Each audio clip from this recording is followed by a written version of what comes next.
Friends, कैसे हैं आप लोग। आज हम लोग पढ़ेंगे डिप्लोमा इन मिड टेक्नोलॉजी, जिसमें आज हम लोग पढ़ेंगे बीपीवीआई 027 के खंड 3 में इकाई 6 बद्धशाला के कार्बनिक अपशिष्ट का उपयोग और वियोजन, जिसमें आज हम आपके लिए लेकर आए हैं बद्धशाला और मांस प्रसंस्करण संयंत्रों के अपशिष्टों के स्रोत में स्टॉक यार्ड या पशुवाड़ा।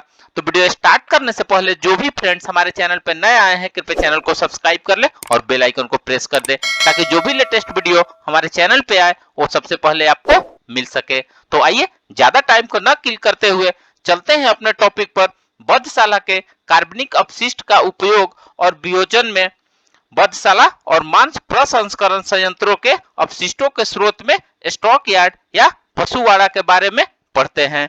तो आइए वीडियो को स्टार्ट करते हैं। बद्ध और प्रसंस्करण प्रचालनों से अनेक अपशिष्ट निकलते हैं और इनसे ठोस और द्रव्य घटक दोनों सम्मिलित है। चूंकि मांस उद्योग के कच्चे माल जैविक प्रकृति के होते हैं, अतः अपशिष्ट में काफी अधिक मात्रा में कार्बनिक द्रव्य होते हैं। मांस और उप उत्पाद प्रसंस्करण के संदर्भ में अपशिष्टों के कुछ मुख्य स्रोतों के विषय में यहाँ बताया जा रहा है, जिसमें सबसे पहले हम स्टॉक यार्ड या पशुवाड़ा के बारे में पढ़ेंगे। आप जानते हैं कि पशुओं को मांस संयंत्र में लाने के बाद पशुओं के वध से पहले उन्हें पशु कक्ष में विश्राम के लिए रखा जाता है।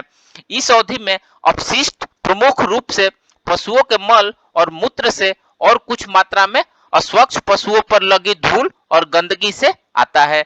इन अपशिष्टों की मात्रा और गुण पशुओं की प्रजाति, अमाप और आहार, पशुओं के पशु कक्ष में रहने की अवधि और वध से पूर्व उन्हें खाना देना बंद करने की समयावधि पर निर्भर करता है।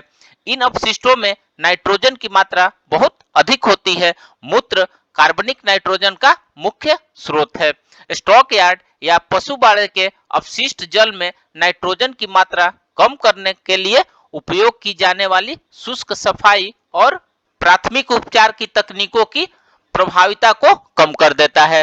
कुछ प्रसंस्करणकर्ता मांस संयंत्र में भेजने से पहले पशुओं को निराहार रखना पसंद करते हैं, जिससे मलीय भार कम हो जाए, लेकिन हर समय उन्हें प्रसंस्करणकर्ता द्वारा नियंत्रित नहीं किया जा सकता।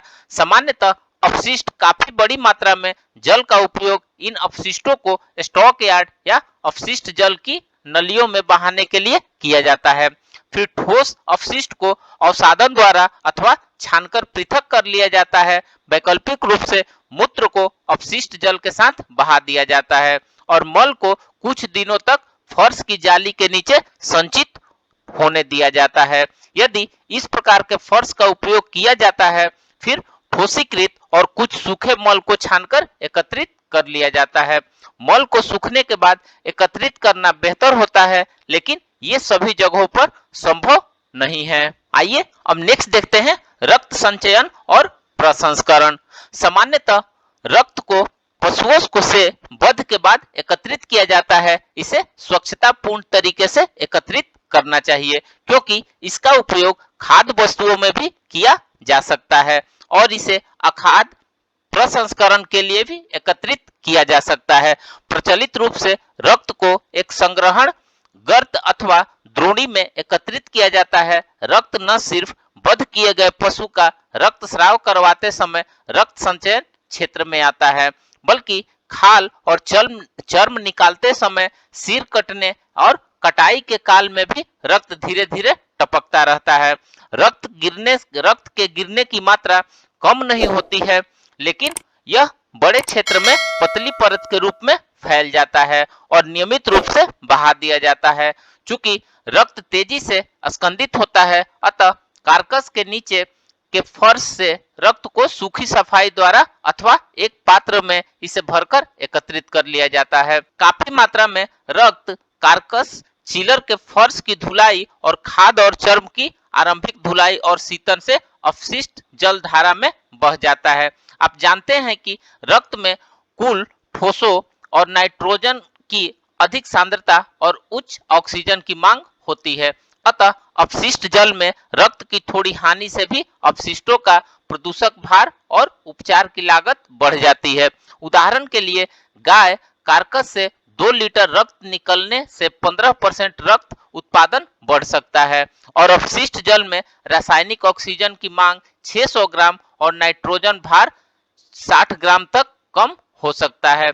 रक्त के खाद्य उत्पाद अथवा अखाद्य उत्पाद जैसे ब्लड मिल में प्रसंस्करण के काल में रक्त पुनः अपशिष्ट जल में लुप्त हो जाता है। सामान्यतः रक्त वाष्प का अंतःक्षेपण द्वारा स्कंदित होता है और फिर स्कंद को अपकेंद्रित करके ब्लड मिल बनाने के लिए सुखाया जाता है।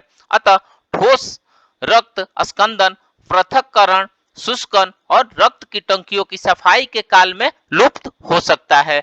जो संयंत्र रक्त को स्थान पर ही प्रसंस्कृत करता है उसे इन सब बातों का अवश्य ध्यान रखना चाहिए।